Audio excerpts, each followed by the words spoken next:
a missão.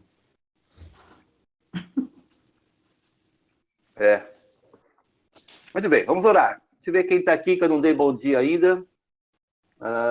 Acho que ninguém. Está aqui o Homero. Irmã Marta também está presente. Que bom. Vamos orar, então, Marta. queridos. Bom dia, irmã Marta. Ela está no mudo, Rosa.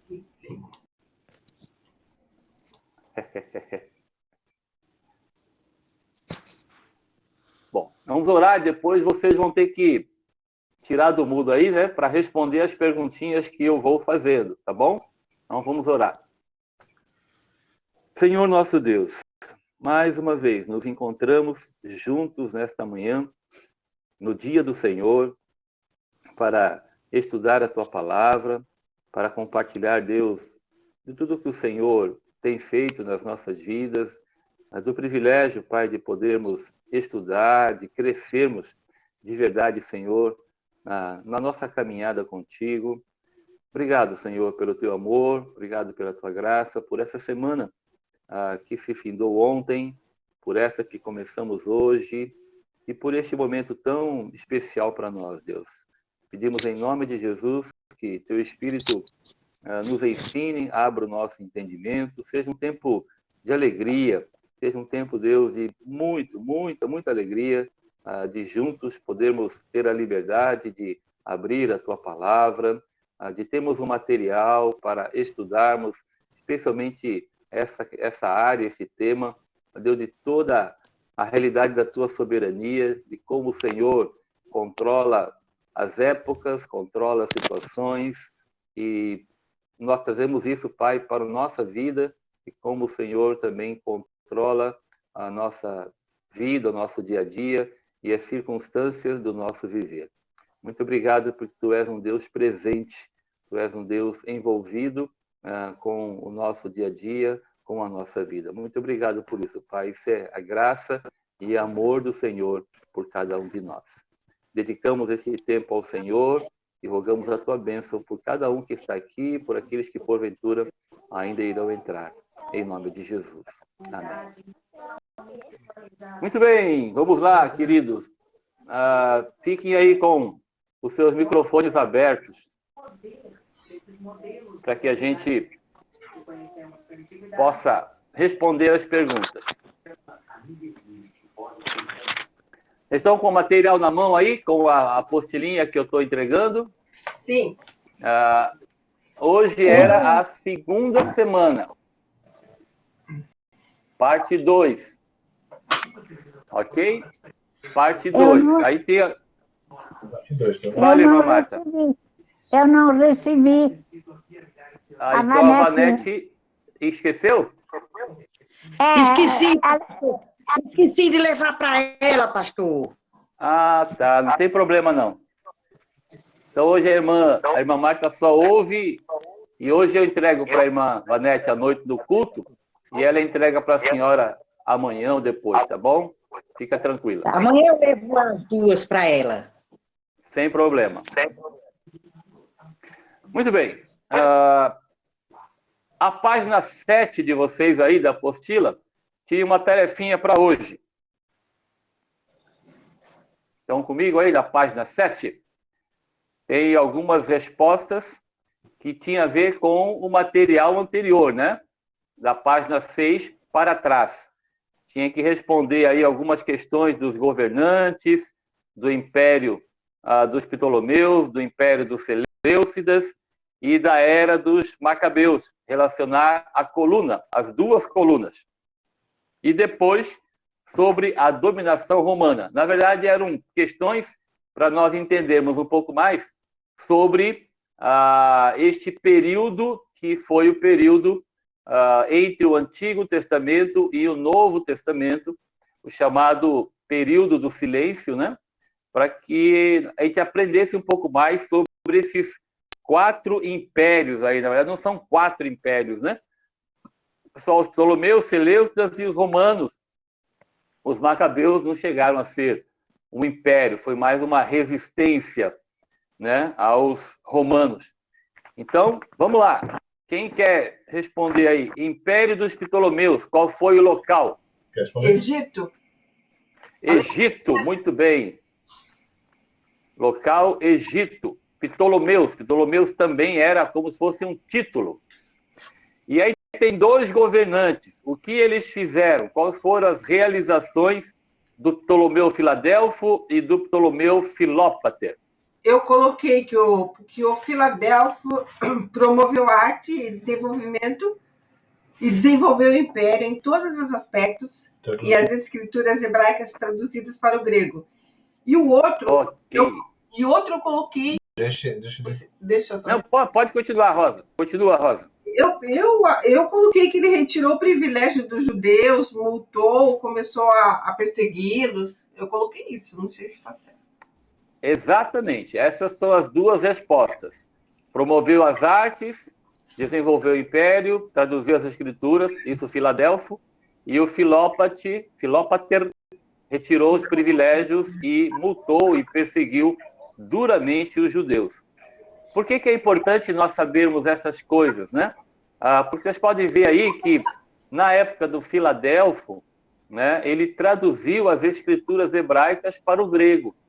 Então, tem alguma coisa a ver com a história da igreja, a própria história da palavra de Deus, né, na tradução das escrituras para o grego. Depois, para o grego, foi caminhando para outras línguas até chegar na nossa, que é o português hoje, né? Então, vocês perceberam que Deus usou um momento da história e usou até um incrédulo, né, o Filadelfo aí, para permitir que as escrituras chegassem ao povo. Na época, a língua que a gente vai ver aí era o grego, né, a língua mais comum, né, e as pessoas não tinham as escrituras na língua deles. É como se hoje, por exemplo, né, nós tivéssemos as escrituras e não tivéssemos na nossa própria língua, tá? Tivéssemos aí no inglês, no latim, sei lá, qualquer outra, próprio hebraico e grego, mas não tivéssemos no português. Imagina como seria difícil de nós podermos estudar se tivesse apenas na língua que se fala maior no mundo inteiro, que seria o inglês, né? Nós não teríamos como estudar a palavra de Deus. Muito bom, valeu, Rosa. Outra pessoa, o Império dos Seleucidas. Qual é o local? Quem que respondeu aí?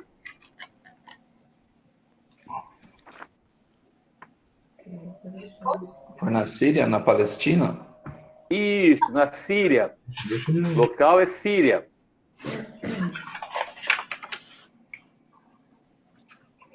O governante Antíoco Epifânio, o que ele fez? Foram três coisas. Aí eu coloquei aqui, ele foi terrível para os judeus e queria colocar, fazer que os judeus fossem helenizados, fossem ajustados aos modelos gregos, né, as coisas gregas. Posso responder? O antigo Epifânio? É. Acho que é um pouco diferente, Edu. Durante o tempo da Palestina, ele esteve debaixo do domínio. Pode falar aí, Rosa. Deixa eu voltar aqui e mostrar a página para vocês. A página, ó, na página 3... Período sírio. O período sírio. Aí está Durante... assim, com a ida...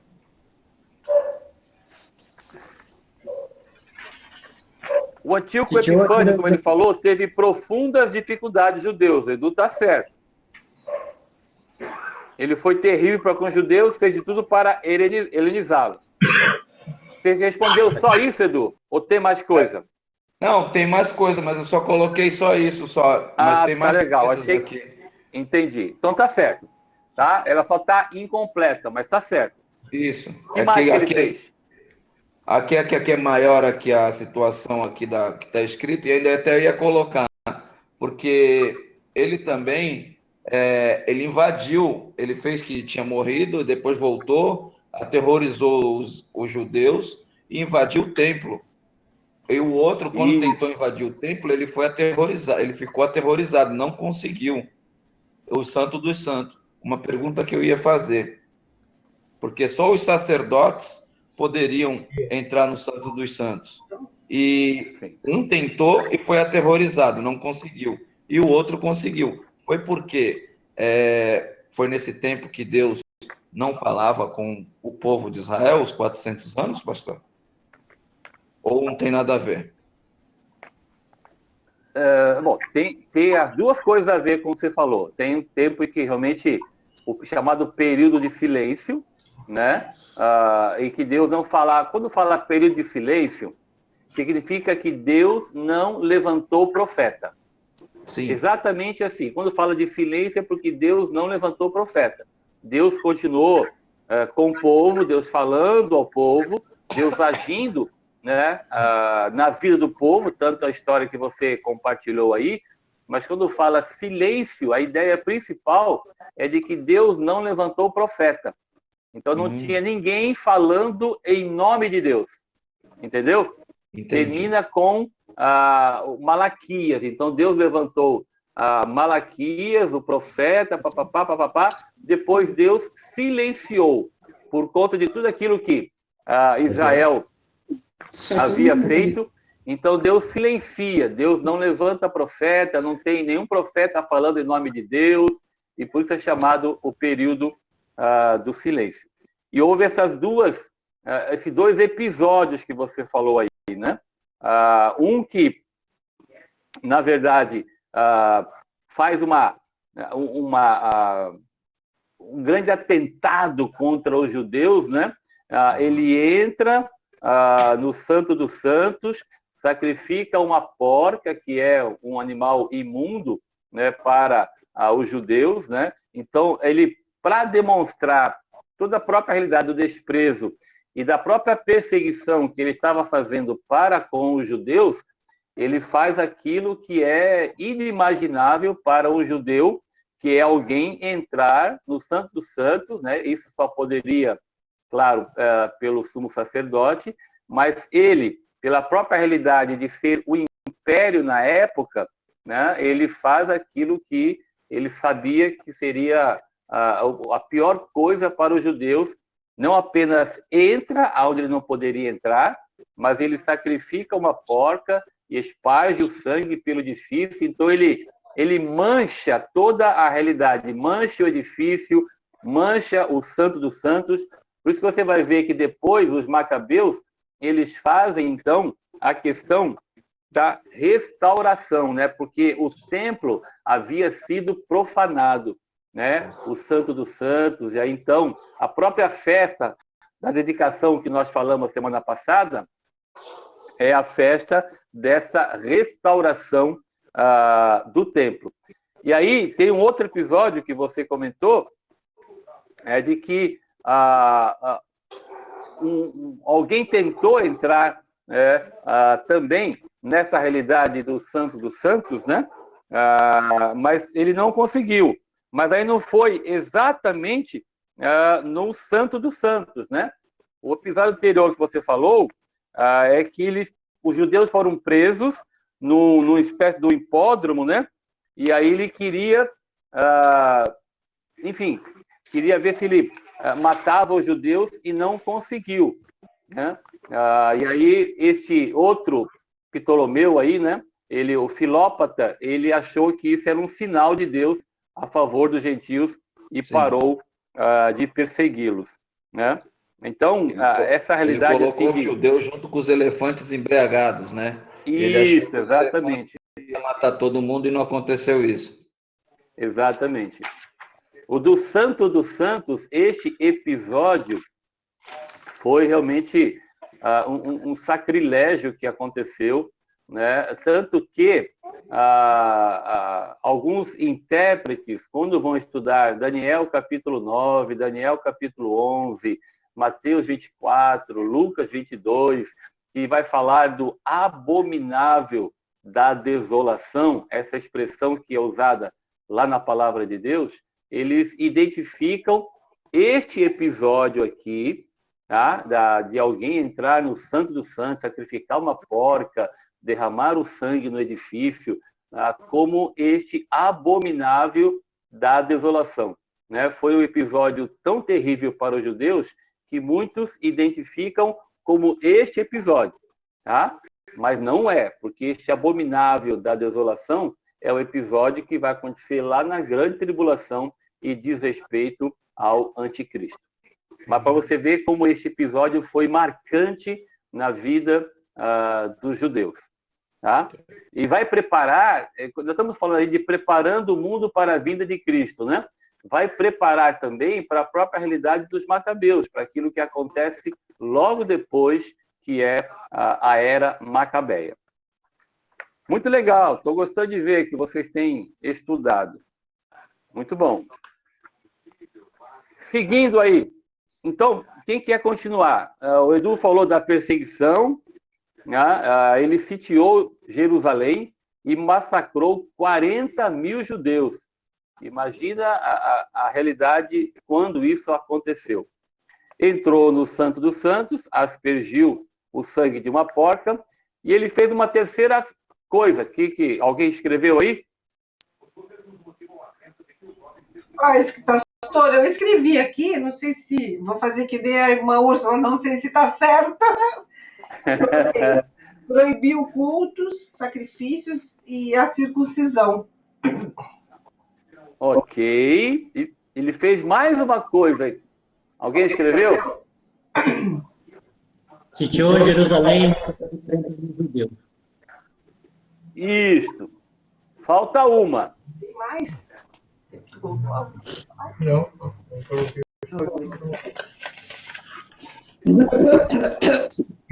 Proibiu a leitura da lei. Massacrou os judeus. Proibiu a leitura da lei. Mas que ele massacrou 40 mil judeus, já foi falado? Proibiu o culto. Já. Proibiu o culto. Proibiu o culto, proibiu a leitura da lei. Mas ele fez mais uma coisa. Ele fez alguma coisa com o templo de Jerusalém.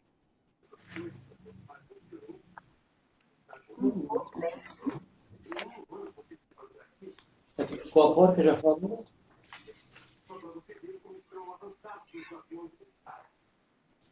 Não foi? Aqui, ó. Deixa eu ver se tu respondeu. Aqui tu respondeu. Não.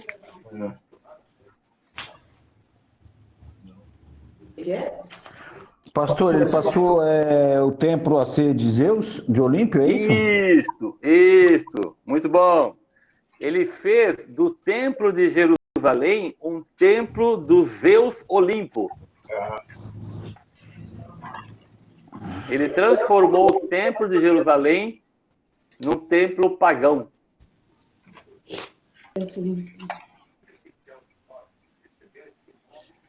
Para vocês verem como esse cara foi terrível para os judeus. Sitiou Jerusalém, massacrou 40 mil judeus, entrou no Santo dos Santos, aspergiu o sangue de uma porca, proibiu a circuncisão, proibiu a leitura da lei, pegou o templo de Jerusalém e colocou lá o Zeus Olimpo, né, o deus Olimpo deles, e aí fez com que o templo de Jerusalém virasse um templo pagão. Olha só o que ele fez. Então foi terrível este momento para o povo de Deus na época. Eu quero linkar essa realidade, né? Foi uma época horrível, terrível para o povo de Deus. Os judeus eram o povo de Deus na época. Não tinha igreja ainda, o Senhor não havia vindo pessoalmente, como ele vai acontecer, mas Deus vem preparando o terreno, vem preparando o mundo, preparando a história para a vinda do seu filho. E por conta dessa realidade toda, entram em cena, né, os macabeus. Aí é a era dos macabeus, que tem aí uma relação da primeira coluna com a segunda com a primeira. Quem que fez aí? Quais seriam os números? Quem não respondeu ainda? Irmã Úrsula, que acerta tudo. Fale. Cadê a senhora? A senhora sumiu? Eu acho que ela caiu. Relação 4, 5, 1, 2, 2, 3. Opa, ouvi alguém falando aí. Repete, acho que foi a Val? Foi. Fale, Val, fale os números. Então, na minha ordem, de cima para baixo, é 4, 5, 1, 2, 2 e 3. 1, 2, 2? Por que tem 2, 2 e você esqueceu 1? Cadê o número 6 aí? O 6? A minha é diferente. O 6, o Ares... então, eu acho que eu devo ter errado, porque eu não coloquei o 6. Você colocou 2 vezes o número 2, né? Mas você começou certo. Vamos lá, ela começou certo. 4 e 5 tá certo. Errei. E depois? Fala aí, Fernando. Depois o meu vem 1. Não, tá errado. Tá errado? Tá. Posso falar? O meu, Pode, pelo jeito, eu Márcia. errei. Então Copiou dela, tu colou, não pode colar. Colar é pecado. Não, o meu tá diferente. O meu tá diferente dela. Ele respondeu diferente. O meu tá diferente, é que não deixaram eu responder, então eu não respondo mais. Então, fale, o Fernandinho. Fale, Fernandinho. Não, a Márcia vai falar. Pode falar, Márcia. Não quero mais falar. Meu pai amado. na minha ordem é 4, 5, 6, 2, 1 e 3. Então, esse 2 está certo e o último 3 está certo. Eu só errei no 1 e no... Ok. Alguém tem outra posição aí? Alguém tem outra ordem, além da Val? A Val já falou e a Márcia. Fale, Fernandinho. Vou falar a minha. Já errei a primeira que eu vi, mas vou falar assim mesmo. Isto. 6, 5, 4, 2, 1 e 3. Você errou 2 aí. Foi. Tá vendo que eu não rolei, né? Alguém mais fez? Eu fiz, pastor. A minha ordem está igual da Márcia. Igual da Márcia. Colou. 4, 5, 6, 2, 1, 3. Eu colei. A Úrsula caiu, né? Então não dá para perguntar para ela. Edu, tu fez, Edu? Não. Pastor. Muito bem. Oi. A Jandira está aí. O meu só tem um pedacinho da apostila, mas o meu ficou tudo errado, então. O meu ficou 5, 3, 4, 1, 2, 6. Ih, o meu tá todo errado. Tá errado mesmo. Como assim, só um pedacinho da apostila? Tu não chegou inteiro para você, que eu mandei? O senhor me mandou agora. O senhor me mandou a partir de Macabeus, mas aí eu tô fazendo aqui. Mas acho que tá errado, deixa. Bom, vamos lá. A resposta certa é a Márcia e acho que a Rosa também. É 4, 5, 6, 2, 1, 3. Como a Rosa falou. E a Márcia. 4, 5, 6, 2, 1, 3.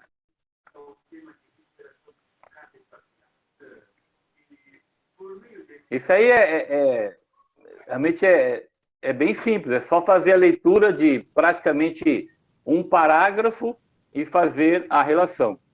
A Era dos Macabeus. Não vou ganhar bala de banana. Eu sei. Se Deus quiser, quando a gente voltar presencial, eu distribuo as balas de banana. Por isso que eu não estou acertando.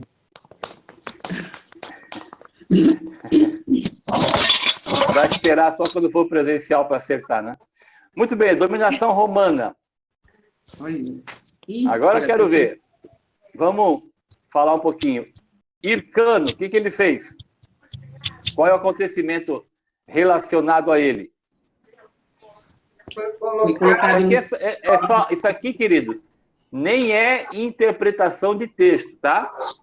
Não é interpretar texto, não. Isso aqui é ler o parágrafo e colocar. Apenas Ele isso, não tem que interpretar nada. Ele foi colocado no trono de Jerusalém por Júlio César. Sim. Ok, muito bem. O Antípatro. Foi nomeado procurador, representante em Roma, de Roma e Jerusalém. Ok. Os dois filhos desse procurador, quem são? Fazei e Herodes. Ok, Herodes e Fazelo, né? Os nomes deles e os respectivos domínios. Herodes na Galileia e Fazelo na Judéia. Fazelo? É escrito Fazei. E Mariana, o que aconteceu com ela? Casou-se com Herodes. Isso, casou-se com Herodes. E por causa disso que Herodes tornou-se membro da família Macabeia. Aí depois tem um outro Herodes aí. Foi a Depois de Roma, Mariana, esse Herodes, o que aconteceu com ele? ele foi a Roma e descreveu os estudos que estavam acontecendo na Palestina e foi nomeado rei. Muito bem. Então, Antígono. Com sua morte, termina a dinastia dos Macabeus. Joia, tá vendo? Aí tem outro Herodes. Ah, eu errei. Ele realizou grandes obras públicas, sendo que a principal foi a restauração do Templo de Jerusalém. Tá. Muito bom. E por último, encerra o Herodes da época de Jesus. Isso. Que ordenou matar as criancinhas. São 3 Herodes diferentes. Errei um. Não. Ele é o mesmo Herodes. Você vai entender o porquê. Não, coloquei certinho, do jeito que o senhor estava falando, eu coloquei, tá certinho. Mas aí quando o senhor falou outro Herodes, eu falei, caramba, são pessoas diferentes. Não, outro porque eu falei que quer dizer que tem um Antígono no meio, por isso que é novamente tá. Herodes, né? Não é outro Herodes. Tá. Legal. Muito bem. Então pastor, posso fazer só um comentário? Pode. Rapidinho. É que, assim, eu sempre li, quando eu lia o Novo Testamento e falava do Herodes ter matado as criancinhas, né, pela ameaça desse novo rei que tinha nascido, eu não conseguia entender, assim, a origem sabe, por que ele se via tão ameaçado, né, porque eu não conhecia a parte da história, vamos dizer assim, a origem da história, né, o que levou ele a matar, a ter aquela atitude. E a partir... E até porque, tipo assim, Herodes não era judeu, né? E esse rei era judeu, então eu não conseguia entender isso. A partir lendo agora essa história, né? Quer dizer, o fato dele ter, desde o começo, quando ele entrou lá para os Macabeus, né? Entrou na família dos Macabeus, e aí vinha o reinado do Macabeu e tal, e toda essa... Na verdade, assim, a partir daí eu entendi...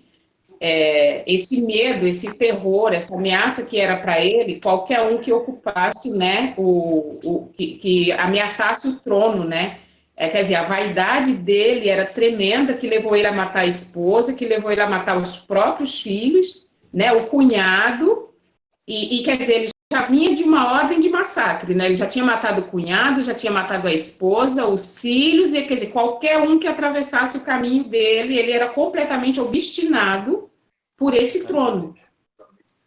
Exatamente.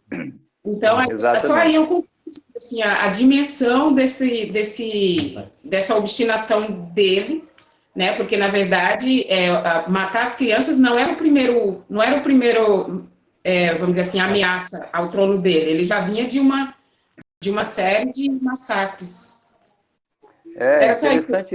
Interessante isso que você falou, né? Que a gente, quando lê esta ordem de matar as crianças, né?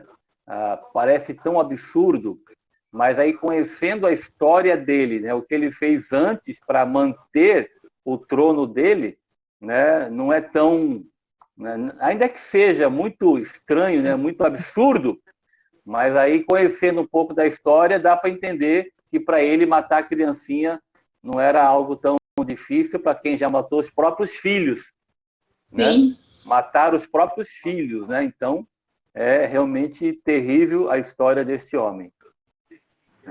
Legal. Muito bom. Bom, antes de continuar essa parte da apostila, vamos lá para as perguntinhas de Dallas.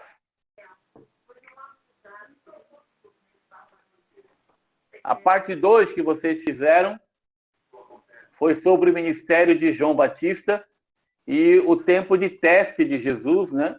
A tentação, a provação do Senhor no deserto. Alguém de nós aí estudamos direitinho, vimos os pontos de aula, deu para aprender um pouco mais?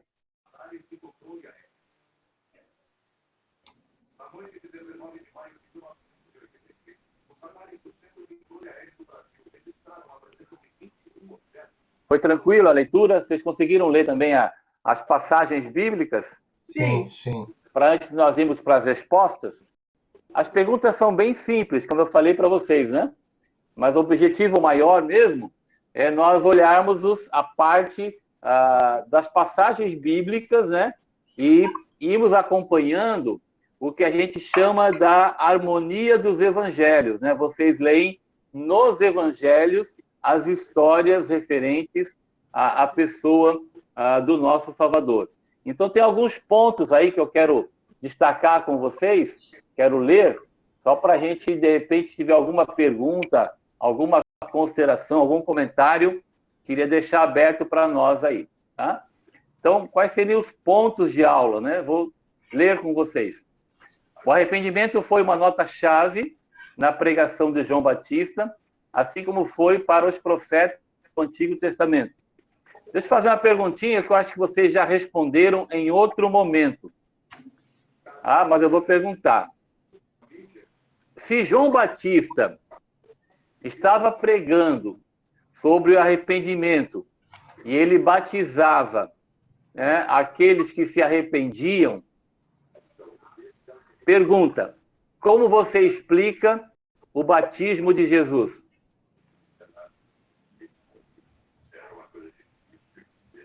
Se aqueles que se batizavam tinham que se arrepender, como que você explica para alguém? Estou falando, se alguém perguntar para você, mas por que Jesus se batizou? Do que ele se arrependeu? Ele se arrependeu?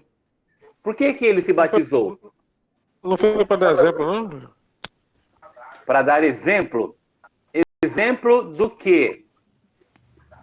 E a partir daí, quem crê no Filho de Deus, né, e se arrepender, né, aí dessas águas. Né? Então, mas a minha pergunta tem a ver para dar o exemplo, para testemunhar do que viria para frente. Mas ele era o próprio Filho. Quem crer em mim, ele não falou isso. Não nesse momento. Nesse momento ele não usou essa expressão, mas ele foi até João e foi batizado. Mas o dele não foi batismo para arrependimento.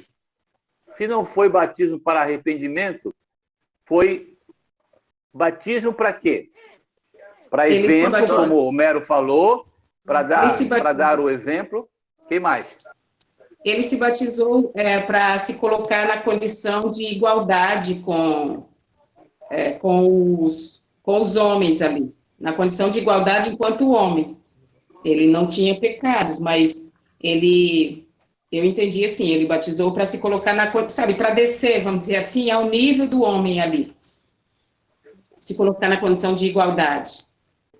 Ele veio 100% homem. Sim, ele veio 100% homem. Então, daí, a minha tese, né? E como ele veio 100% homem, ele foi batizado para dar o exemplo. Ok. Alguém ia falar e... Ui! Então, não está aqui na própria apostila a resposta? Ele foi batizado para que pudesse se identificar com as pessoas que ele veio salvar. Ok, tá? No Foi o que vocês versículo de falaram. Mateus, em Mateus, quando João... Mateus fala que João se recusou, né, a batizá-lo. E aí Jesus respondeu, deixa por agora, pois assim nos convém cumprir toda a justiça. Essa palavrinha que eu queria ouvir. Né? O que vocês comentaram para dar exemplo, para se identificar, é uma questão de identificação com aqueles com que ele viria a salvar.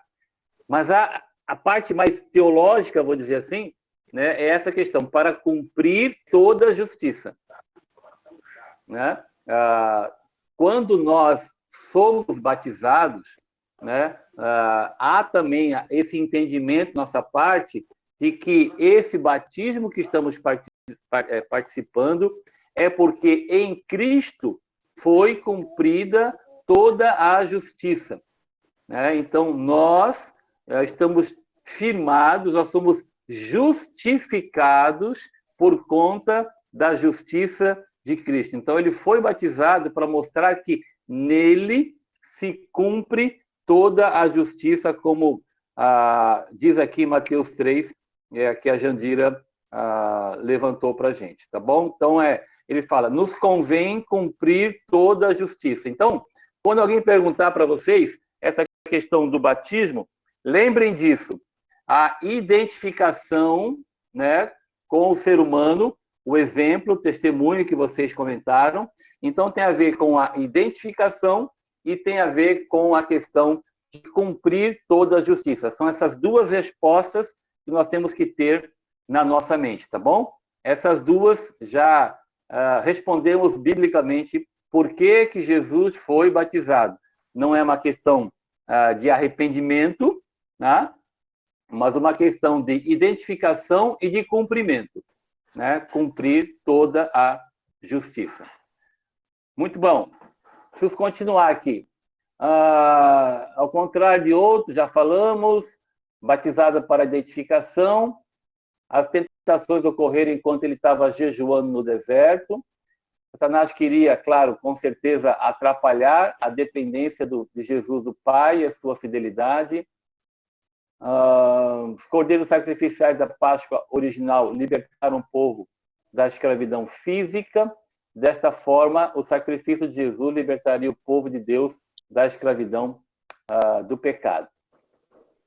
Momento de adoração, Hebreus 4:15 nos diz que Jesus foi tentado de todas as maneiras, assim como nós, mas sem pecado. Agradeço ao Pai Celestial que nosso sumo sacerdote pôde simpatizar, né, com nossas fraquezas, e aí o texto de Hebreus fala que nós podemos nos aproximar do trono com confiança, sabendo que Ele está pronto para nos dar a graça e a misericórdia que precisamos para resistir a todo tipo de provação e tentação. Então, o Senhor foi tentado de todas as maneiras, né? E não pecou. Questões de discussão. Não sei se vocês leram e responderam. João Batista criticou os fariseus e saduceus por acharem que o seu relacionamento com Abraão era justo o suficiente. Você já foi tentado pela falsa justiça? Alguém aqui tem algum testemunho? Alguém já passou por isso e quer compartilhar alguma coisa? Ou não, a gente segue para frente? O pastor. Oi. Então, hoje eu entendo que não mereço nada, que é tudo por meio da graça, né, de Deus. Mas já teve um tempo que eu achava que eu merecia, porque eu não fazia nada de errado, entendeu? Não roubava, não matava, né?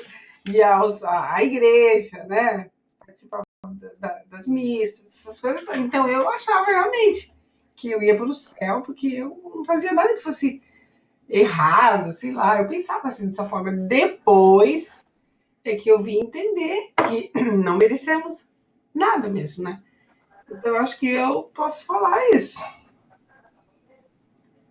Legal, Rosa. É exatamente assim, né? aqui, os próprios judeus da época, fariseus e saduceus, né? O próprio fato de ser chamado filho de Abraão, né? Já era para eles, né, uma condição de ir para o céu, de não precisar de mais nada, né? E aí, por isso essa questão que eu falei do cumprimento de toda a justiça, né, na pessoa de Jesus, para ensinar aquilo que o Senhor enfatizou, né, de que se não for por ele, pelo cumprimento da justiça nele, né, nós não temos acesso nenhum a Deus, direito nenhum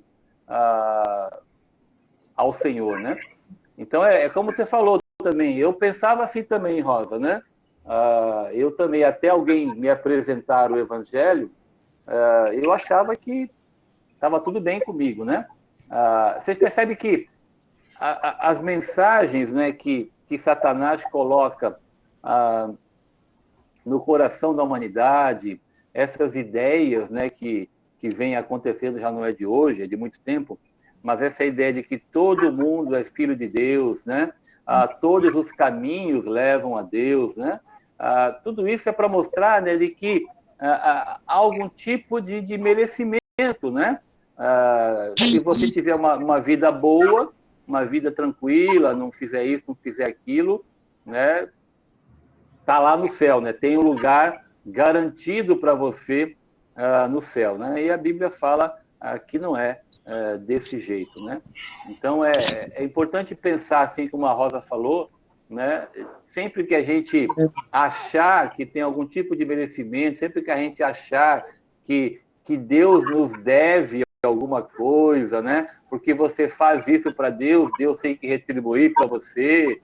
Essas ideias que muitas vezes têm algum tipo de espaço dentro do nosso coração são tiradas quando a gente entende a questão da justificação que Cristo nos oferece.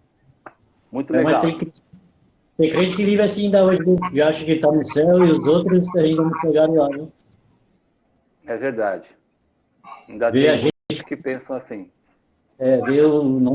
Pelo menos tem o pessoal da cristão, os pentecostais, vê a gente como um pessoal que tem muito ainda que ser revelado a ele, a nós, para poder ir para o céu.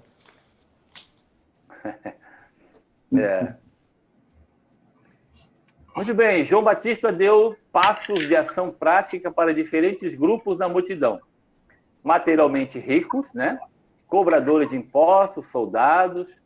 Que ordens você acha que João teria para alguém na sua situação? Talvez isso seja bem particular, mas se alguém quiser falar alguma coisa que de repente Deus ministrou ao coração quando você estudou, né? Pode ser uma coisa bem particular e talvez ninguém queira falar, né? Mas a pergunta é bem direta, né? Alguém quer compartilhar alguma coisa? Aprendeu alguma coisa? As próximas duas perguntas, elas são bem pessoais, né? Então eu vou deixar assim, bem a critério de cada um. De repente alguém quer falar. Eu vou falar, assim. Eu, lendo lá aquelas três, não me encaixo ali. Naqueles textos eu não me encaixo, realmente. Aqueles conselhos. Mas talvez ele me dissesse para eu ser menos ansiosa, talvez. Descansar em Deus, né? Porque às vezes se preocupa com coisas assim, né? Até do dia de amanhã, né? Fica com aquela ansiedade e tal, coisa que o Senhor já falou que a gente não deve andar ansioso, né? Talvez ele me falasse para ser mais calma, mais tranquila, assim, mas em relação ao descansar em Deus. Eu penso assim, mas calma eu sou, meu querido. Ô, Marcos, ela é uma rosa, Marcos. Mas descansar em Deus mesmo, sabe? Assim, ó, eu descanso em Deus. Não adianta ficar ansiosa por nada, por coisa alguma. Talvez ele me falasse isso. Talvez. Que joia, legal. Muito bom. Eu também sou assim, viu, Rosa? Eu também sou. Mais alguém quer comentar alguma coisa? bom. A próxima, alguém quer falar? Que passagens foram úteis para você? Vou continuar falando. Retira a tentação. Hoje eu tô falante. Opa, fale, Rosa, fale. Eu peguei aqui João 16:33, pastor. Porque às vezes alguém vem falar, mas tu não é cristão, tá te acontecendo isso ou aquilo, né? Como se a gente não passasse por aflição nenhuma na vida, né? Uhum. Então, no mundo tereis aflições, tende bom ânimo. Eu peguei esse texto. Muito legal. É uma tentação para a gente achar, né, de que nós não deveríamos passar por situações difíceis, por tribulação, né, por adversidade, né? É verdade, né, é uma provação para a gente, tanto que, né, vou citar novamente essa realidade, como é que Satanás ele penetra dentro da questão das igrejas, né, através de falsos ensinos, né? A época que ainda hoje nós colhemos um pouco, né, de que é a questão da prosperidade, né? Se você é de Deus, você tem que ter tudo aquilo que você quer. Se você não tem, é porque alguma coisa há de errado com você, é porque você não tem fé, é porque você não faz isso ou aquilo, né? Então, são falsos ensinos, né, que é uma tentação, né, para muitas pessoas que frequentam igrejas, né, a realidade de achar, né, de que se eu estou na igreja, se eu faço isso ou aquilo, né, se eu dou o dízimo, sei lá, qualquer coisa que isso implica necessariamente numa retribuição de Deus para mim, né? Então, quando a gente pensa nisso, né, na própria retribuição, nós estamos errados biblicamente, tá? Não significa dizer, né, de que o Deus não nos dê as coisas, e nós cremos que assim Deus faz, porque Deus é Pai. Então, Deus dá para a gente aquilo que é bom. Como ele fala, se o filho pedir um peixe, você não vai dar uma pedra, né? Igualmente, Deus nos dá aquilo que, muitas vezes, o nosso próprio coração deseja, né? Mas não como retribuição, não como dívida. Ele dá porque ele é Pai, né? Agrada-te do Senhor e ele satisfará os desejos do teu coração, né? Então, por ser Pai, por ser bom, Deus nos dá tanta coisa que o nosso coração deseja, e é a realidade não de retribuição, né? Mas sim de amor, de cuidado, de graça de Deus para as nossas vidas. Muito legal, muito bom. Posso falar? O Júlio entrou. Fale, Júlio. A resposta para tudo isso aí, eu mandei hoje tirei fotografia de duas partes de um livro que eu estou lendo, e a resposta está inserida. A resposta para esse problema aí está. Quem lê o que eu mandei hoje no grupo do IBG vai entender. Vocês leram, não? Não, né? Eu vi lá, mas não li porque é grande, né? É grande mesmo. Eu estava me preparando para a aula, por isso que eu não li ainda.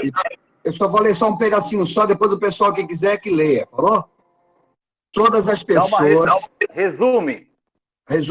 Todas as pessoas que vivem constantemente preocupadas devem procurar memorizar o texto de Filipenses 4, 6 e 7. Não andeis ansioso por coisa alguma. Em tudo, porém, sejam conhecidas diante de Deus as vossas petições, pela oração e pela súplica, com ações de graça. E a paz de Deus que excede... Entendeu? Muitas pessoas têm dificuldade em saber o que é ações de graças, né? Na hora de fazer a petição para Deus, fica resmungando que está tudo errado, que não está fazendo nenhuma petição de ação de graças. Porque Deus, ele fala para a gente muitas coisas, e a gente sofre porque a gente não obedece o que ele já falou. Ele quer que repita a vida toda. Exemplo. Quantas medalhas foram dadas para o pessoal que está lendo a Bíblia 9. Uma igreja que nem a gente, tinha que ter muito mais gente lendo a Bíblia todo dia. Então a gente não lê a Bíblia, não se alimenta da palavra de Deus. Aí esquece, porque já leu um dia e acha que já tá bom. Aí as tribulações vão vindo até. A gente não sabe se é porque não dizimou, se é porque fez um pecado não sei o quê, entendeu? A gente não sabe, mas o fundamento de tudo é conhecer Deus. A gente tem que ler a Bíblia para conhecer Deus. E a gente não tem paciência às vezes, né? Tem tanta coisa nas nossas vidas para fazer, a gente não dá tempo de ler a Bíblia. Mas é fundamental ler. E as pessoas não entendem isso. Ô Júlio, licença aí. Eu não estou lendo junto com os irmãos, mas eu estou lendo que eu já tinha começado e já estava... quando a Dini começou a ler a Bíblia com todo mundo, eu já tinha começado, já estava lá na frente. Aí eu dei prioridade no que eu já estava lendo, até terminar e voltar a ler de novo. Entendeu? Por isso que eu não estou no grupo que a Dini fez. Eu não estou acusando ninguém. Só estou mostrando para vocês o que é. A gente sabe que... A gente já conhece a Bíblia de várias vezes, a gente leu, né? Mas, sei lá, a gente tem certos detalhes que a gente lê e, sabe, não quer fazer o que Deus quer que a gente faça. É meditar na palavra dele. Não só meditar. Quantas vezes já foi que a gente já leu esse versículo aí? 1000? Eu acho que sim, né?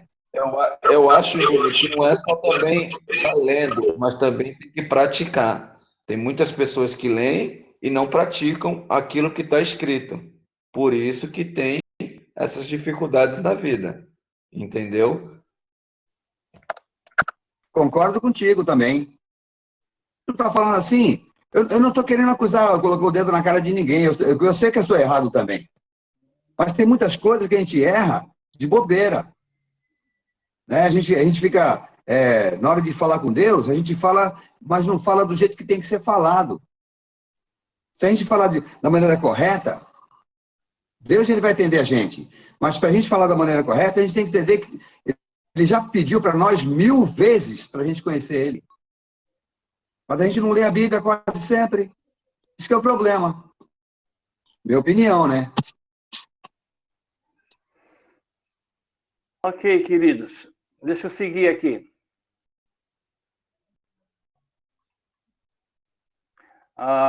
Bom, já falamos de Hebreus 4:15, falamos dessas partes. Vamos lá para as perguntas.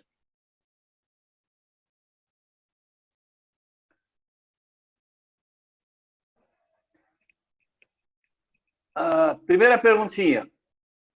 Quem vai responder aí? Como viveu João Batista? Qual a resposta certa? Vivia no deserto. Vivia no deserto e comia gafanhotos e mel. Muito bom. Molezinha, né? As perguntinhas foram tudo assim, simplesinhas. Pergunta 2. Qual princípio Moisés deu ao povo de Israel por receber uma bênção de Deus? Agora eu quero ver. Primeiro, eu coloquei... Obediência traz obediência. Peraí, obediência traz a disciplina. É a primeira, Almera, é isso? Deixa eu ler aqui. É a primeira. A primeira. Obediência traz bênçãos. A desobediência traz disciplina. Se o desobediente se arrepender e voltar à obediência, será abençoado novamente. Eu estou com o Homero. Eu também. Levítico 26. Referência 28 de Deuteronômio. O capítulo, né? Deuteronômio 28, capítulo 28. E você? Alguém pensou diferente aí?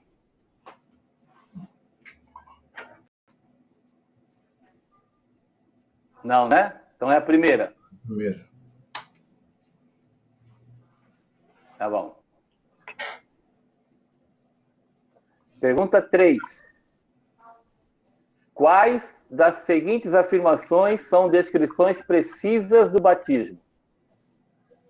Qual é a resposta? Eu coloquei a terceira. O batismo era para pessoas que confessavam seus pecados e colocavam sua fé na vinda do Messias. Eu também coloquei. Homero. Tô com Homero também. Acho que todo mundo tá. Tem. Entendi.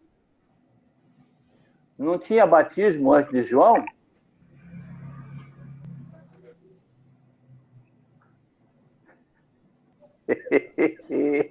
Quem é John, pastor? Eu não esqueci, não traduzi. Antes de John. Não tinha batismo antes de John? De João? Não. Não tinha? Não. Eu acho que não. Para mim não tinha. Eu não sei se tinha. Você confunde, pastor. Tinha batismo antes. Esse é o propósito.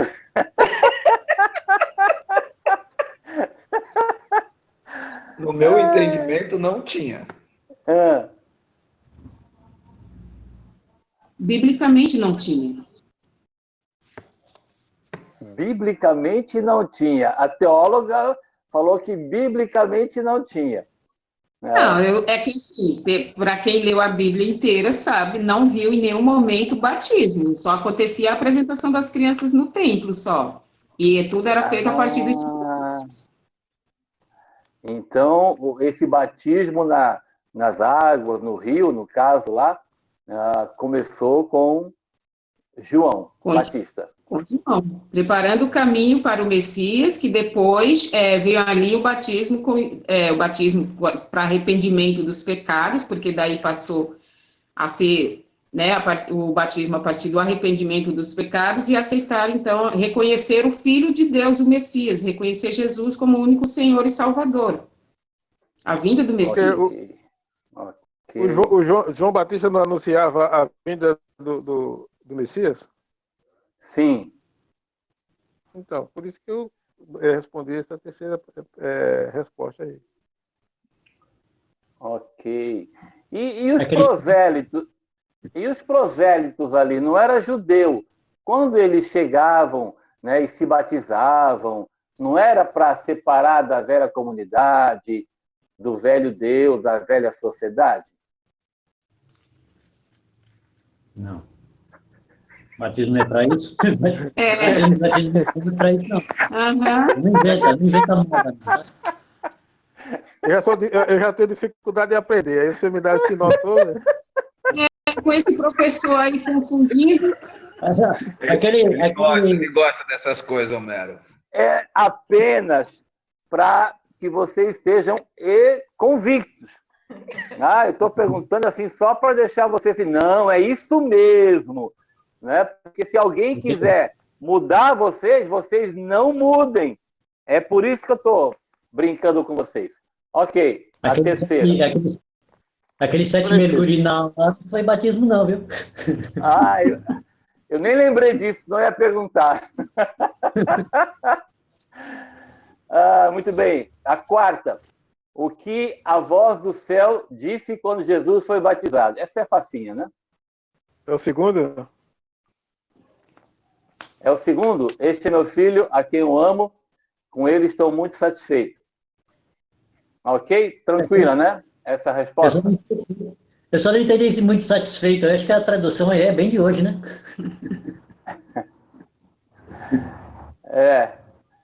Tem hora que eu não acho palavras para poder traduzir, aí eu coloco a que vem na mente.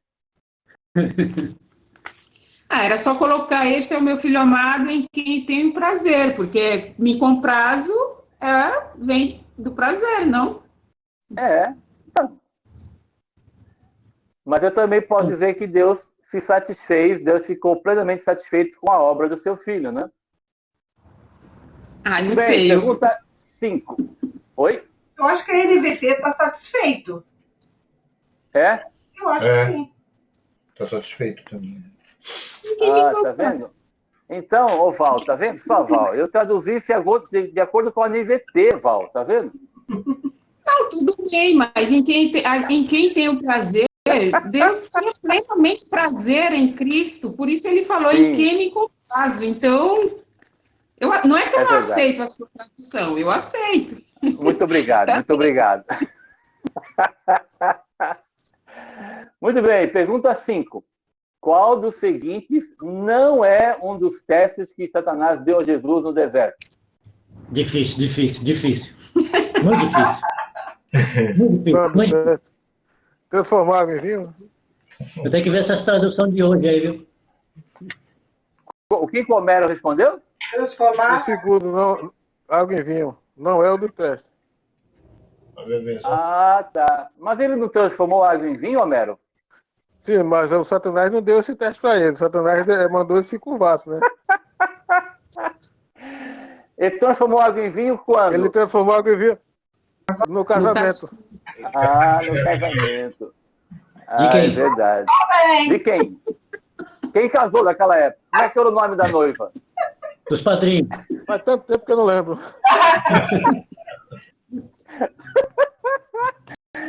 Como é que era o nome dos padrinhos é melhor, viu, Fernando? Muito bom. Ok, queridos. Pode mandar pergunta sempre assim, tá? As perguntinhas nas apostilas, manda sempre assim, difícil. Assim, né? tá? Eu sei. Tudo molezinha, né? Você vê que todo mundo respondeu hoje, né? Muito bem. O que eu vou entregar hoje à noite, a gente vai falar dos milagres do Senhor, vai cobrir o início do ministério de Jesus. Então, agora a gente vai começar a falar um pouquinho sobre o início do ministério dele.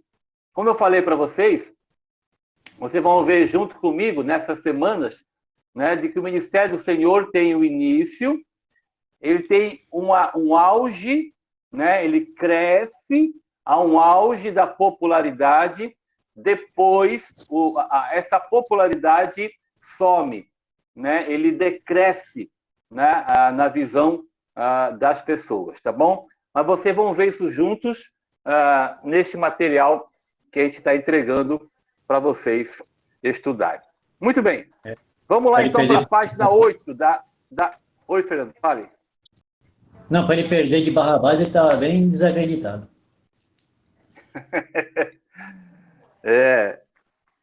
Propósito de Deus mesmo, né? Acima de tudo. Vamos lá.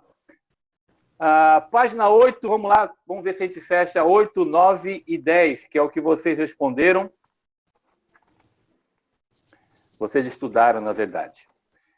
Nós temos falado com vocês, o tema dessa primeira parte da apostila é preparando o mundo para a vinda de Cristo.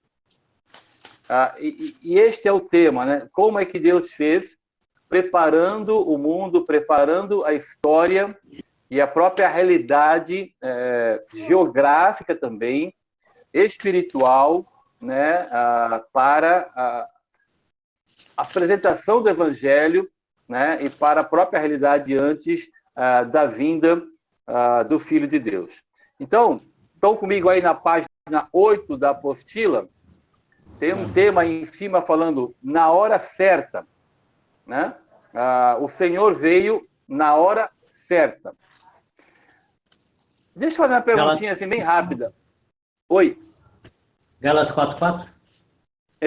Eu fiz a pergunta, quer dizer, o cara já respondeu antes de eu fazer a pergunta. Ele tem dom de revelação, né? Existe um texto bíblico que vocês guardam na cabeça que fala sobre esse tema, hora certa.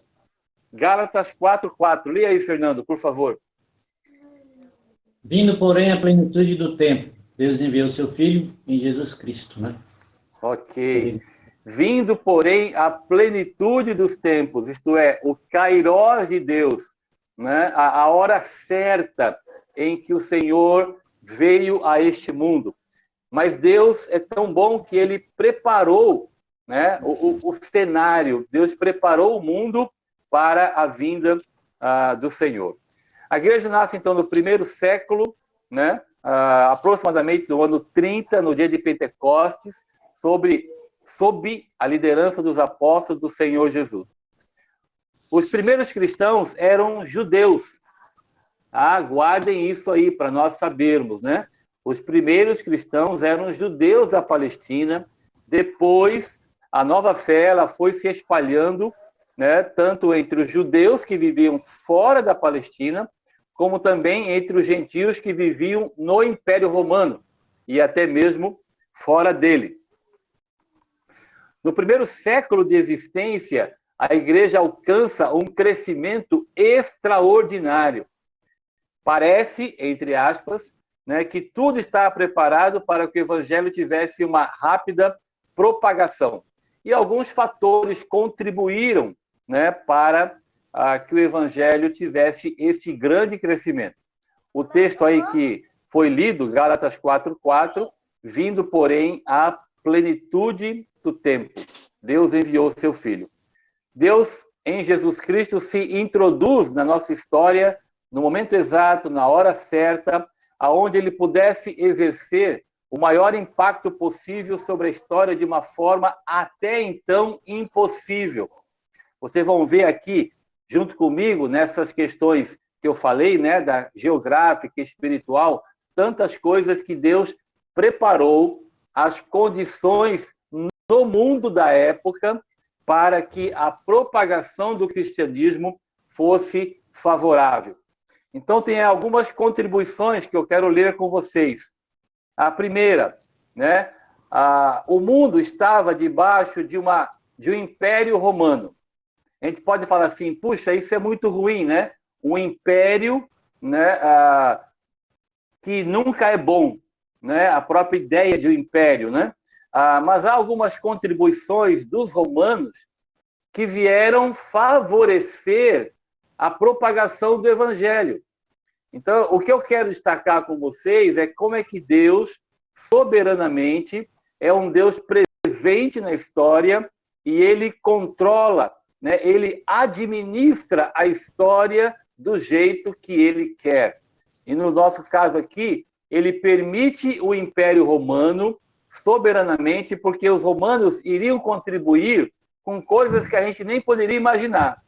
Então, tem aí, 4 questões.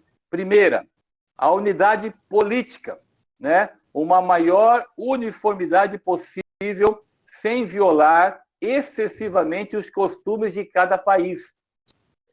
Facilidade de acesso aos mais diferentes países do Império. Então, as pessoas podiam se movimentar, ir de um país para outro, de um território para outro, sem a dificuldade que poderia acontecer, né? Você é impedido de entrar num país porque você não é da mesma etnia, porque você não tem passaporte, alguma coisa do gênero, né? Mas havia uma paz. A Pax Romana é isso, é uma paz romana. Então havia, né, no Império Romano, uma paz entre os territórios. Você podia se movimentar livremente, como é o próximo item aí, Havia uma livre movimentação.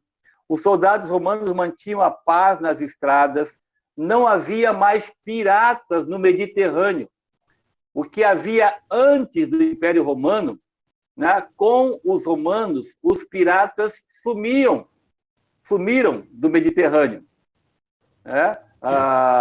Vocês já viram? Alguém aqui já leu ou já assistiu Asterix, o Gaulês? Uhum. Lembra dos piratas, né? É um pouco dessa questão, né? Dos gauleses, né? Do Asterix. Do Asterix. Eu gosto demais. Muito bem. Então, os soldados romanos mantinham a paz nas estradas. Ficou mais fácil ir de um país para outro sem o risco de assalto ou guerra. Vocês conhecem os evangelhos, vocês conhecem as viagens missionárias de Paulo, e ele ia de um lugar para o outro, não tinha problema. Ele teve problema de naufrágio, teve problema, outros tipos de problemas, né? Mas não problema de assalto ou guerra, né? Então ele podia movimentar, eu quero ir para a Espanha, né? Que era quando ele escreve lá para os romanos, né? Eu quero ir para a Espanha. E é uma coisa que ele poderia sonhar, né? Sem a dificuldade, né? Que nós poderíamos ter hoje, né? Então essa livre movimentação foi uma contribuição do Império Romano. Terceiro, ótimas estradas. excelente sistema de estrada, eram de concreto e duraram séculos, né? Vocês já ouviram em filme, alguma coisa assim, em próprios livros, da chamada Via Ápia, né?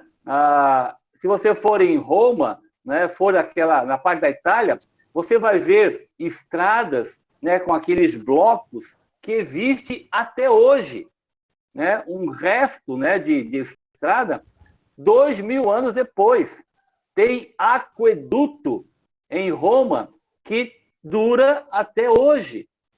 Então, são coisas que os romanos fizeram e que contribuíram para essa realidade, sistema de estradas, né? Você podia ir de um lugar para o outro, né? As estradas foram estrategicamente utilizadas por Paulo para atingir importantes cidades do Império.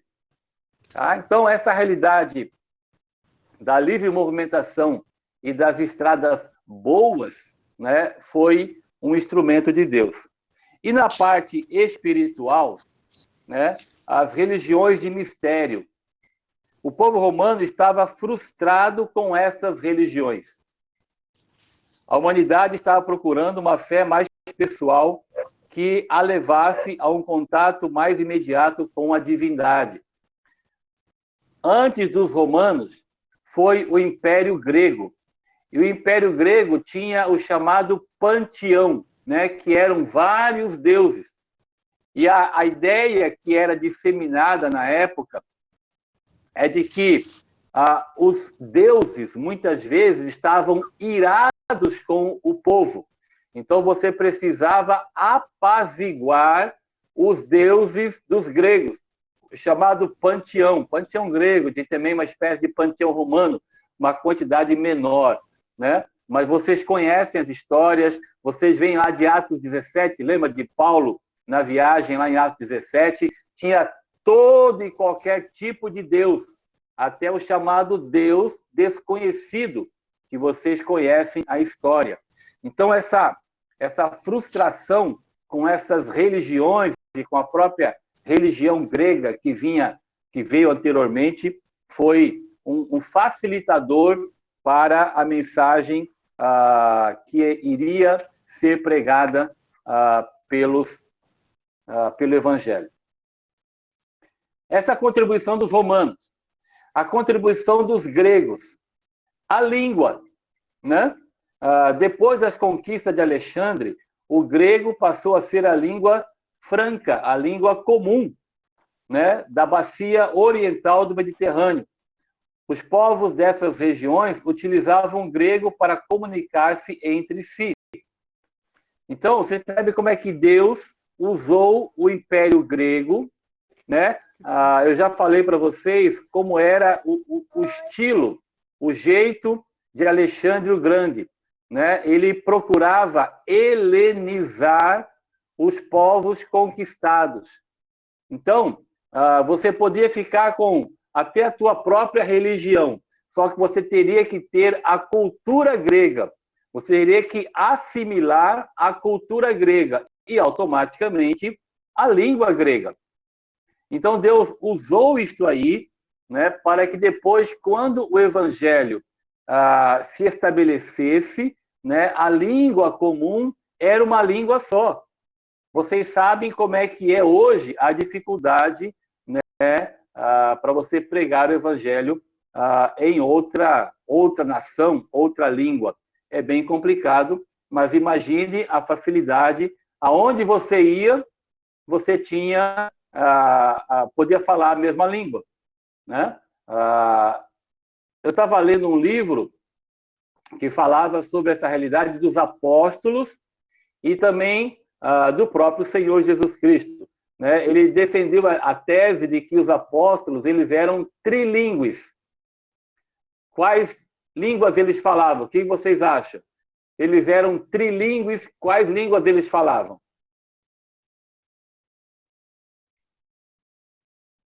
O que vocês acham? Seria o hebraico e o grego? O hebraico, o grego. E o judaico? Não. O judaico é hebraico. Romano. Não. Aramaico. Não. Italiano. Aramaico. Eles eram trilíngues, né? Aramaico, grego e hebraico. Né? Então, é interessante isso, né? Um pescador humilde, simples, mas judeu falava hebraico, tá? Como judeu também, ele falava aramaico, que era uma língua usada por conta da mistura com os samaritanos, né? E o próprio grego koiné, que é a língua comum. Eles viviam na Palestina, né? Mas a língua daquela época, por ser o Império Grego que veio anterior ao romano, eles aprenderam a falar o grego, que era a questão do império que impunha sobre eles a questão da língua. Tá? Então, a língua universal era a língua grega, tá? Embora em Roma, especialmente em Roma, havia o latim, tá bom? Especialmente na questão italiana, né? De Itália, de Roma, havia a língua do latim, tá bom? Só para lembrar a gente um pouquinho aí, tá bom? E por conta disso, dessa questão da língua, o cristianismo pôde ser rapidamente divulgado pelo Império Romano. Então, vão juntando essas pecinhas na nossa cabeça. O Império Romano, né, a possibilidade de livre movimentação, você podia ir de um lugar para outro, havia uma paz nas regiões que o Império permitiu. A parte grega, né, que Deus preparou lá atrás, facilitou a mesma língua. Então, você não apenas podia ir de um lugar para outro, tá? Uma livre movimentação, mas quando você chegasse no outro país, né, no outro território, você falava a mesma língua daquele povo. Então, você podia apresentar o evangelho sem dificuldade, tá bom? Dificuldade de língua, tá? Nada questão espiritual, isso aí sempre vai existir, tá bom? E a contribuição dos judeus? Qual foi a contribuição dos judeus? Primeira, o monoteísmo. Nunca mais, depois do cativeiro babilônico, os judeus voltaram à idolatria. Guardem isso.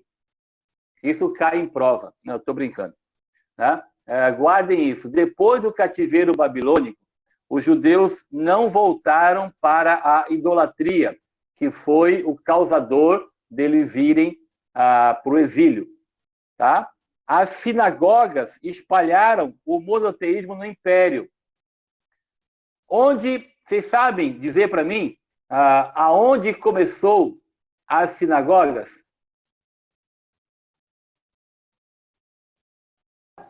No cativeiro babilônico.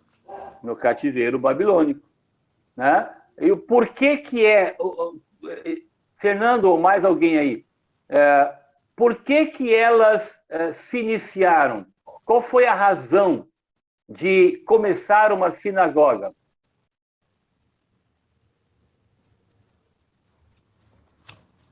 Porque não tinha o templo mais de Jerusalém, né? Lá no templo, né?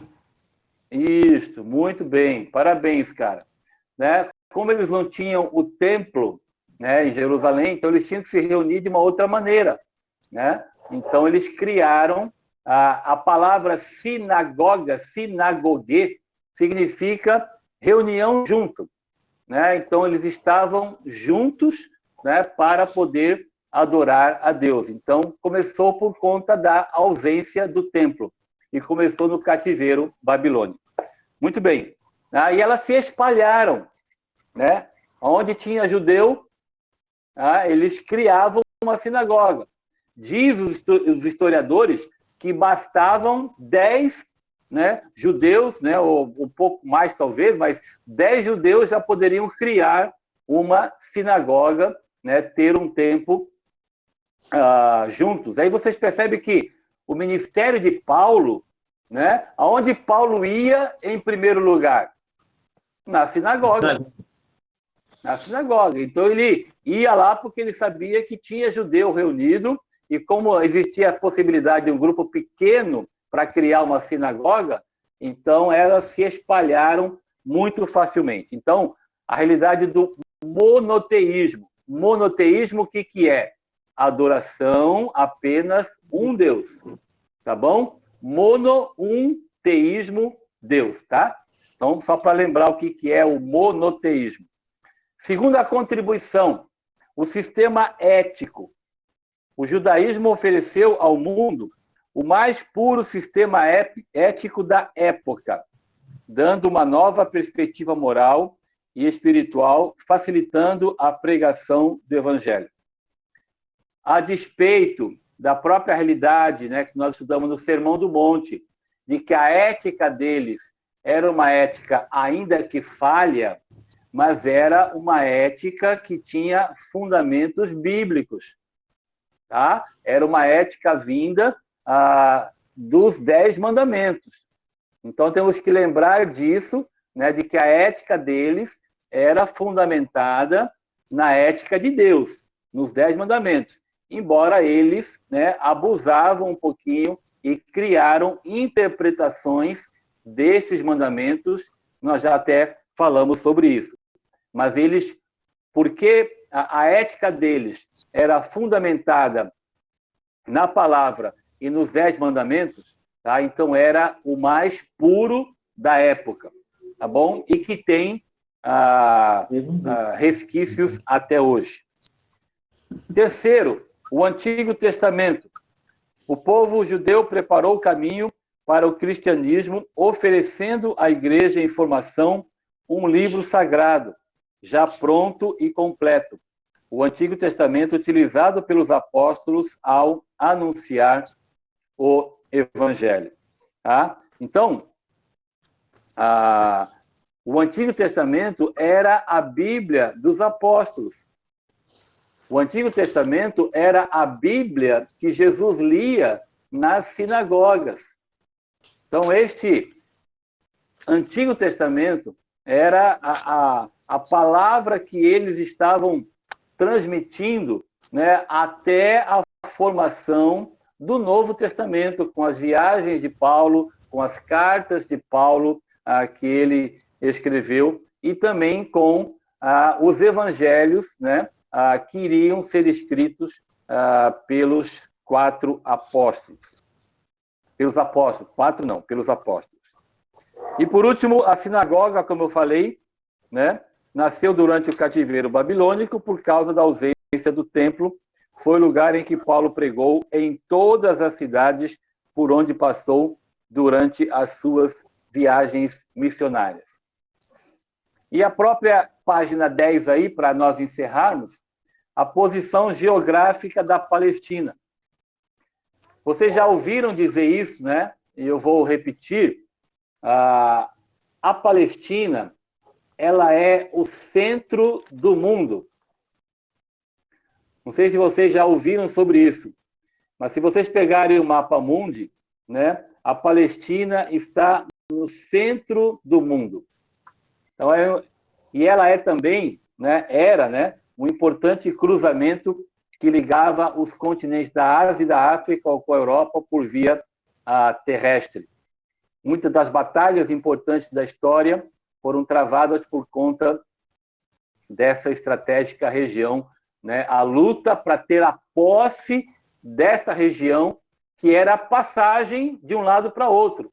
Né? Então, quem vinha de baixo aqui, né, da parte do Egito, né, da África, para ir para a Ásia, tinha que passar por ali. Né? Então, era uma terra muito desejada. Tá? E essa posição foi útil para a expansão da igreja, porque havia acesso ao mar Mediterrâneo e às rotas comerciais entre o Egito e outros lugares.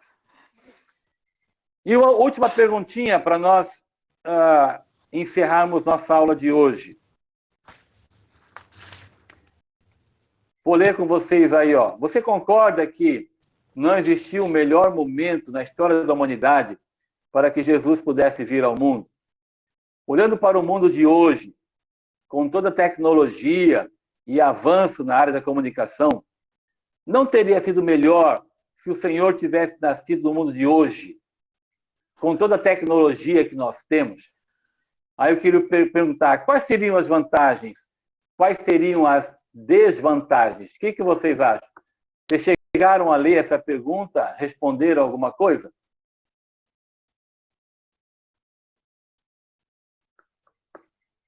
Se o Senhor tivesse nascido hoje, no mundo de hoje, teria alguma vantagem? Teria alguma desvantagem? Eu acho que esse aí era mais, como dizer assim, mais decepcionante, né? O que está acontecendo hoje é pior do que acontecia antes. Ok. Qual seria a desvantagem, Homero? A desvantagem é porque eu acho que até teria mais dificuldade até, né, dele arrebanhar os discípulos, né? Para achar aqueles que o seguissem. Ok, entendi. Teria alguma vantagem? A vantagem era hoje já tem bastante igreja plantada, né? E tem muitos cristãos, né? Essa seria a vantagem, eu acho. Tá. Mas deixa eu fazer um pouquinho a pergunta, né? O Senhor nascendo hoje, tá? Digamos que ele nascesse em nossa época agora, né? Então, a igreja iria ser formada, né? Qual é a vantagem, por exemplo, a questão da comunicação, a questão tecnológica, seria uma vantagem ou não? Pastor, eu acho que seria uma vantagem essa comunicação global que hoje existe. O alcance, né, seria maior. A desvantagem seria a credibilidade dos milagres. Porque com a tecnologia ia surgir 1001 testes falando que não, que isso é... Sabe, eu acho que isso, não sei, isso me veio à mente agora. Legal, interessante, não havia pensado nisso. Muito bom. Parabéns, dona Cíntia. O que vocês acham? Qual seria uma vantagem e uma desvantagem?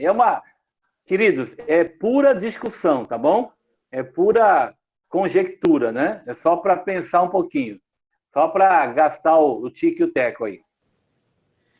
Eu acho que, pensando como a Cíntia, ele seria o guru do século. Muito bom. Por conta dos milagres, né? Porque hoje as pessoas, elas andam atrás de tudo que é sinais, né?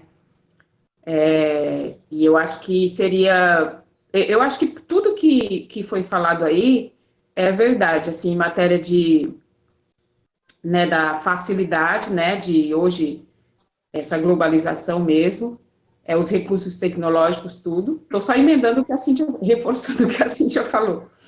Mas, porque realmente eu concordo, assim, o pensamento meu é o dela.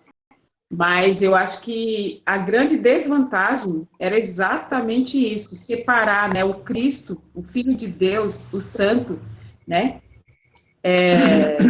desse guru, né, que era cheio de, vamos dizer assim, cheio de poder, né, cheio de poder. E assim, eu não consigo ver vantagem e ao mesmo tempo, porque, poxa, naquela época que Jesus veio, era o cumprimento era o cumprimento, né, do Velho Testamento ali, das promessas, né, mas isso era para quem cria, né. Hoje, se a gente for pensar assim, quem é que acredita na Bíblia, né? Quem é que conhece... Não, eu estou falando em matéria de Velho Testamento. Quem é que lê? Porque as pessoas antes, elas tinham um temor maior. Por exemplo, nós fomos colonizados pelos portugueses. Os portugueses trouxeram o catolicismo, mas esse catolicismo, ele tinha uma raiz, não é? Ele trazia, por exemplo, ele trouxe o Deus único, né? O Jesus, Filho de Deus, nós sendo católicos, nós conhecemos a Deus a partir... Hoje nós somos cristãos, né, crentes em Jesus Cristo, mas nós conhecemos a Deus e a Jesus através dos portugueses, vamos pensar assim. Né, a Igreja Católica era uma raiz, né? Conhecemos o Velho Testamento a partir deles, né? E o Novo também, só que de uma forma, vamos dizer assim, deturpada. Mas a origem, a raiz era a mesma, não é? E hoje, quem é que acredita, por exemplo, seja Velho ou Novo Testamento? As pessoas hoje, elas não creem mais em Deus mesmo. O número de ateus hoje é absurdo, né? E assim, no comportamento das pessoas, o ateísmo não é só dizer que é ateu, não é só não acreditar na religião, não acreditar em religião nenhuma, é não temer a nada, é não temer a ninguém, é ser senhor da sua própria vida, inclusive se achando no direito de fazer tudo o que quiser, como quiser e quando quiser. Verdade. Acho também que não há nenhuma vantagem, né? A despeito da própria realidade da comunicação, como foi levantado, eu coloquei na apostila para vocês, né? Existe a globalização, né? Mas ela seria até um impedimento na questão da credibilidade, como a Cíntia levantou, né? Mas essa globalização, ela está permitindo cada vez mais a própria dificuldade de língua, né? De entendimento e coisas do gênero, né? Então, realmente, vantagem hoje não teríamos, nem levando em consideração o fato, né? Estamos só conjecturando, estamos só brincando a respeito, né?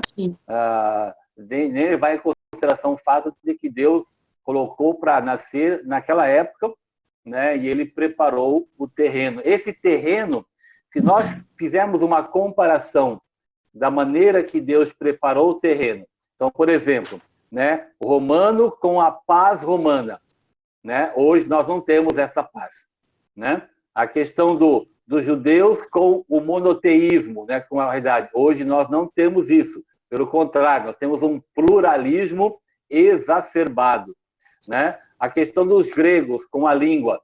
Hoje nós não temos isso. Temos 7.000 línguas no mundo. 7.000 línguas, né? Então, hoje não há nenhuma contribuição, né, para a propagação do evangelho, apenas a questão mesmo da facilidade na comunicação, na globalização, né? Então, você se comunica com alguém do outro lado do mundo com uma facilidade que, na época, claro, não existia. Então, você pode evangelizar alguém, né, do outro lado do mundo, né, com um aparelhinho muito simples, né? Então, essa questão talvez seja aí uma das possibilidades de vantagem, mas ela é muito pequena em relação às desvantagens que nós temos hoje. Mas sabe por que tudo isso? Fale, querido. Porque nós não estamos na plenitude dos tempos, porque se tivesse, eu acho que tudo se teria encaminhado que nós pudéssemos fazer tudo isso hoje. Se não tivesse na época da plenitude dos tempos, tudo seria preparado para que ele viesse na época nossa também. Tudo é uma questão de que Deus preparou. Se fosse para ser na nossa época, Deus também teria preparado a plenitude dos tempos para hoje. Mas a gente está vendo essa dificuldade toda porque a gente não está mais nessa plenitude. Por isso as perguntas. Por isso a resposta. Não, é verdade. São só...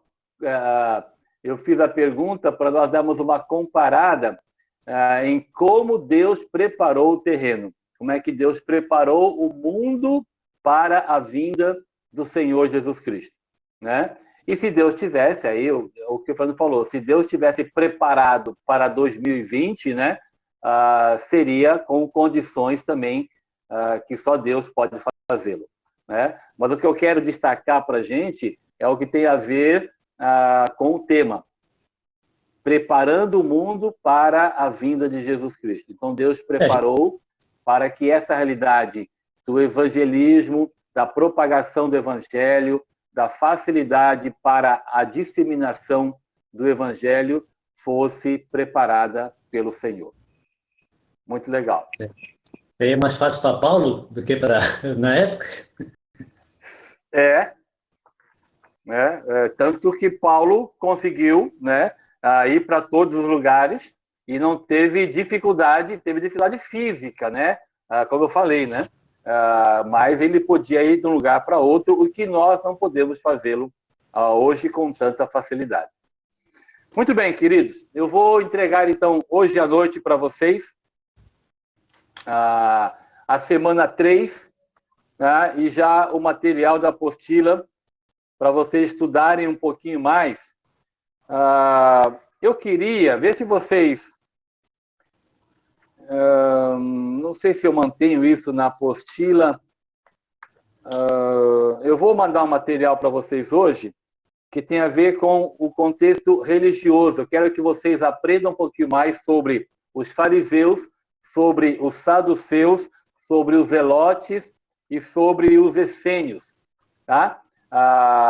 Eu vou imprimir também uma parte de um livro que eu quero que vocês façam a leitura, para que vocês respondam a este material da apostila. Então, vocês vão responder a apostila lendo um pedaço de um livro que eu vou entregar para vocês, se Deus permitir, hoje à noite, tá bom? Que vai falar um pouquinho sobre a realidade espiritual quando Jesus nasceu, para nós entrarmos, então, no início do ministério de Jesus Cristo. Tá ok? Entrego, se Deus quiser, hoje à noite, para todos vocês. Tá bom? Edu, você pode orar por nós aí, encerrando nossa aula, por favor? Claro que sim, pastor. Eu só queria dar um aviso que o pastor colocou mais cedo aos homens sobre o assunto que a gente vai começar a tratar, que é finanças. Os homens que não estavam presentes, a irmã Miriam colocou para a gente estar fazendo em casais. E seria muito importante. Vamos começar na quinta-feira, às 8 horas, online. E seria muito importante os homens que estão aqui presentes estar junto com as suas esposas para a gente estar estudando esse assunto que é muito importante para a gente nos dias de hoje.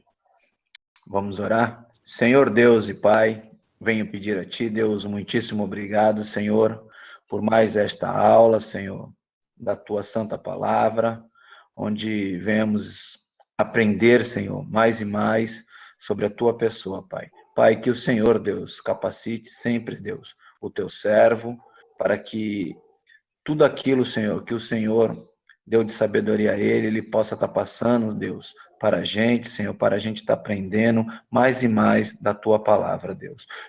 Peço a Ti, Deus, muitíssimo obrigado, Senhor, por todos aqueles, Senhor, que têm comparecido, que têm estudado, Senhor, a Tua palavra, tem se aprofundado, Senhor, na Tua palavra, que Teu Santo Espírito, Deus, nos dê sabedoria para que a cada dia mais, Senhor, venhamos Te buscar, Pai, a Tua palavra, cada dia mais venhamos estar mais próximo de Ti, Deus, para que venhamos se afastar mais deste mundo, Deus, este mundo caído, este mundo cruel.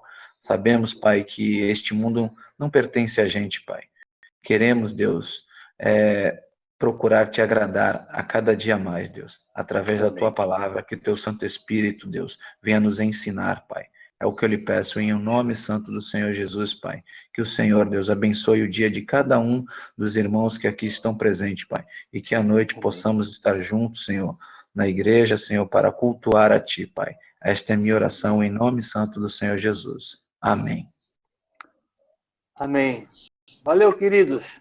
Beijo no coração de todos. Até a noite, se Deus quiser. Hoje é dia de ceia. Bom, até logo, querido.